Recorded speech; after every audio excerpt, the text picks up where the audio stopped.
Здравствуйте, в студии Николай Борисов и обзор чрезвычайных происшествий. В социальных сетях появилось видео на участке дороги Нерюнгри-Чульман. На видео пытается вытащить самосвал, который съехал в кювет. Но трос не выдерживает нагрузки и самосвал срывается в обрыв. Обстоятельства выясняются.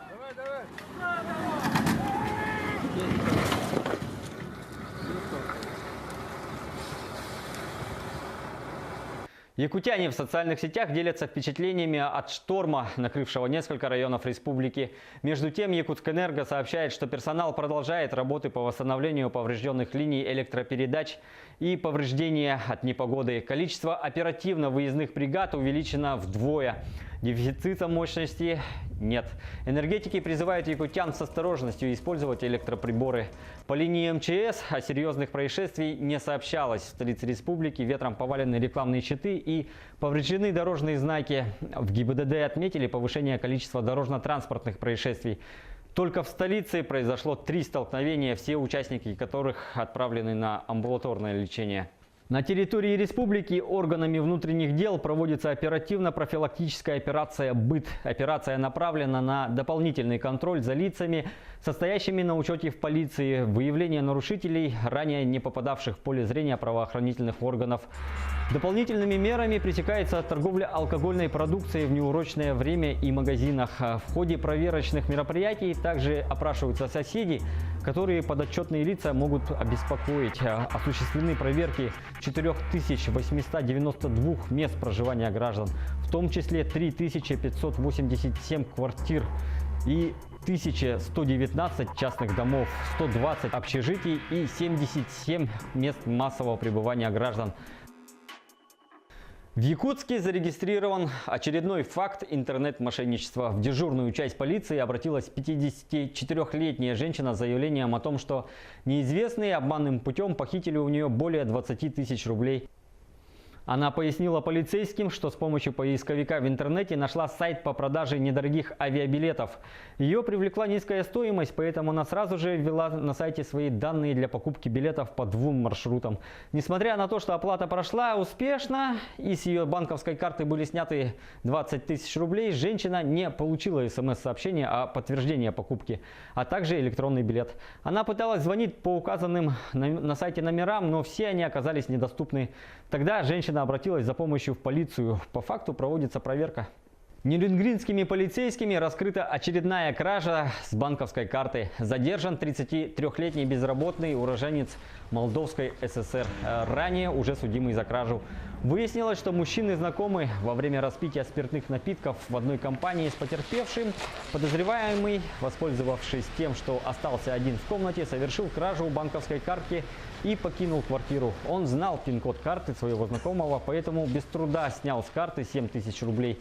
А также оплатил покупку спиртного и продуктов на сумму 2400 рублей.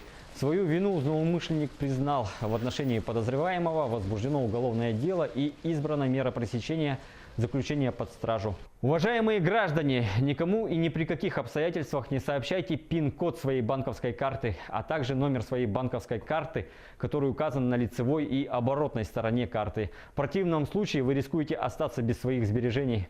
Между тем, в 2017 году хакеры похитили у россиян почти 1 миллиард рублей. Об этом сообщил заместитель начальника управления по связям с общественностью Центробанка Дмитрий Баранов.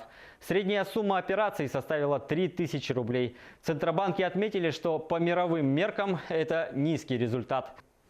Также отмечено, что хакеры – это не единственная опасность, с которой сталкиваются россияне. Другая угроза – фальшивые деньги, хотя их количество от года в год снижается. Самыми распространенными поддельными банкнотами в России являются 5000-е купюры. Обучить правилам дорожного движения с юного возраста – это мнение не только сотрудников ГИБДД.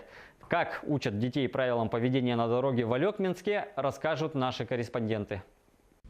В детском центре оживленно. Несколько десятков мальчишек и девчонок увлеченно отвечают на вопросы конкурса на тему безопасности дорожного движения.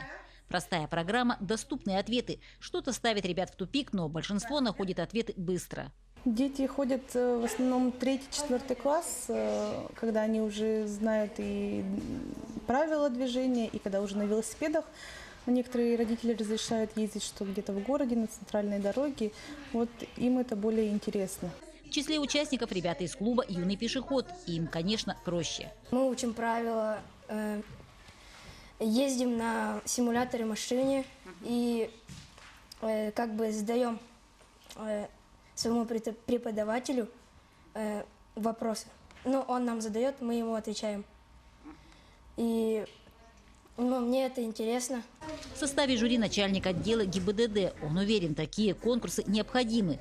Важны не места, дело в знаниях. Вот смотрите, например, в Алекнинском районе за 2017 год мы допустили 7 дорожно-транспортных происшествий с участием детей. В этом году уже 1 ребенок. То есть в такие мероприятия помогают детям не попадать в такие ситуации. В принципе, именно вот закрепление правил дорожного движения в сознании детей. Артем недавно стал победителем безопасного колеса. Он отчетливо осознает, хочешь управлять велосипедом и не попасть в беду, знай правила. Если не знаешь правила, то ты можешь в аварию попасть. Там. Ну, как бы тебя может машина сбить, если ты не знаешь, как переходить дорогу. Обязательно нужно слезть с велосипеда и идти пешим ходом. По завершении члены клуба вышли на совместное патрулирование с сотрудниками ГИБДД.